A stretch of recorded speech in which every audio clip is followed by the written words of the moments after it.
बिस्मिल्लाहिर्रहमानिर्रहीम। अस्सलाम वालेकुम। आज हम बनाएंगे परफेक्ट टुकड़ी वाला सूजी का हलवा। ये बहुत ही यमी और बहुत ही टेस्टी बनकर तैयार होता है। तो चलिए इसको बनाना शुरू करते हैं।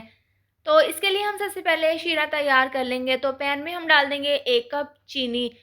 तो हमने यहाँ पर 1 कप लिया है। आप घर पर मौजूद कोई भी चाय वाला कप ले लें जिससे आप चीनी का नाप कर लें। उसी कप से हम 1 कप डाल देंगे पानी और इसको हम हाई फ्लेम पर पकने के लिए रख देंगे। जब इस तरह से ये शीरा पकना शुरू हो जाएगा, चीनी अच्छे से मेल्ट हो जाएगी, तो हम इसको इस तरीके से मिक्स कर लेंगे और स्लो आंच पर हम इसको मज़ीद शीरे को गाढ़ा होने तक पकने के लिए रख देंगे।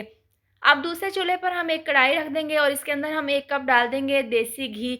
जिस कप से हमने चीनी का हिसाब किया था उसी कप से हम 1 कप ले लेंगे घी। और घी जब अच्छे से गर्म हो जाएगा तो हम इसके अंदर डाल देंगे सूजी। जिस कप से हमने चीनी का हिसाब किया था वही वाले कप से हम 2 कप ले लेंगे सूजी। तो इस तरह से घी में सूजी डालकर स्लो आंच पर हम यहाँ पर सूजी को बहुत अच्छे से भून लेंगे जब तक कि इसमें हल्का सा कलर आ जाए। अब देखिए सूजी को यहाँ पर भूनते हुए आपने एक बात का ध्यान रखना है कि यहाँ पर इसको मुसलसल इसके अंदर चमचे को चलाना है। अगर आप ऐसा नहीं करेंगे तो नीचे से आपकी जो सूजी है वो डार्क हो जाएगी और ऊपर से वाइट ही रहेगी। इसलिए आपने स्लो आंच पर इसको अच्छे से इस तरीके से भून लेना है। इस पॉइंट पर हम इसके अंदर डाल देंगे इलायची के दाने तोड़कर। इस तरीके से बहुत ही अच्छी सी खुशबू आएगी हलवे में। अगर आप पाउडर इस्तेमाल करना चाहती हैं तो आप पाउडर भी डाल सकते हैं। ये डालकर हम इसको अच्छे से मिक्स कर लेंगे। अब दूसरी साइड पर हमने जो शीरा पकने के लिए रखा था उसको हम चेक कर लेते हैं। तो शीरा अभी यहाँ पर थोड़ा सा पतला है, इसको हम मज़ीद और गाढ़ा कर लेंगे।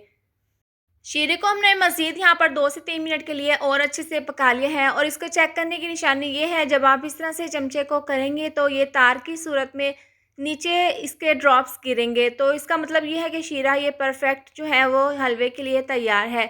अब दूसरी साइड पर हमने सूजी को भी बहुत ही अच्छे से भून लिया है और अच्छा सा इसमें कलर आ गया है और बहुत ही ज़बरदस्त इसकी खुशबू आ रही है। अब जो शीरा हमने तैयार किया था वो हम इसके अंदर डाल देंगे। इस तरह से डालने के बाद हम स्लो आंच पर इसको अच्छे से मिक्स कर लेंगे और तेज़ी के साथ हमने इसको अच्छे से मिक्स कर लेना है। और यहाँ पर हम इसको स्लो आंच पर अच्छे से मिक्स करते हुए पका लेंगे।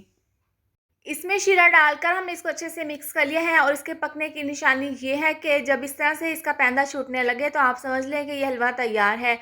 इसको हमने ज़्यादा नहीं पकाना। अब यहाँ पर हम एक ट्रे ले लेंगे और इसके अंदर 2 से 3 चम्मच डाल देंगे ऑयल और ब्रश की मदद से पूरी ट्रे पर हम अच्छे से ऑयल लगा लेंगे। अब बारीक कटे हुए पिस्ते और बादाम हम इसके ऊपर छिड़क देंगे। अब जो हलवा हमने तैयार किया था वो हम इसके ऊपर डाल देंगे और स्पैचुला से पूरी ट्रे में हम अच्छे से इसको सेट कर लेंगे। अब ये बहुत ही ज़्यादा गर्म है, इसको हम 5 से 10 मिनट के लिए ठंडा होने के लिए रख देंगे।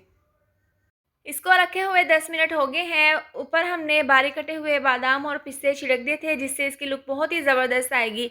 ये हल्का सा रूम टेम्परेचर पर आ गया है तो इस पॉइंट पर हम इसकी कटिंग कर लेंगे। अगर हम देर में कटिंग करेंगे तो ये थोड़ा सा हार्ड हो जाएगा और इसकी कटिंग मुश्किल से होगी।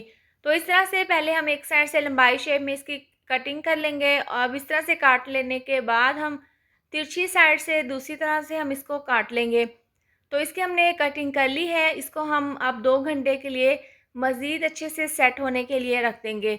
तो लीजिए तैयार है ज़बरदस्त सा ये टुकड़ी वाला हलवा। आप इसकी फ़ाइनल लुक देख सकते हैं। 2 घंटे हो गए हैं इसको रखे हुए, ये अच्छे से सेट हो गया है और ये ज़बरदस्ती इसकी टुकड़ियाँ बनकर तैयार हुई हैं। आप अपने घर पर इस रेसिपी को ज़रूर ट्राई करें। वीडियो पसंद आई हो तो इसको लाइक और शेयर करें। चैनल पर नए हैं तो इसको सब्सक्राइब कर दें और साथ दी हुई बेल को भी प्रेस कर दें ताकि आने वाली हर नई वीडियो का नोटिफिकेशन आपको मिलता रहे। अल्लाह हाफिज़।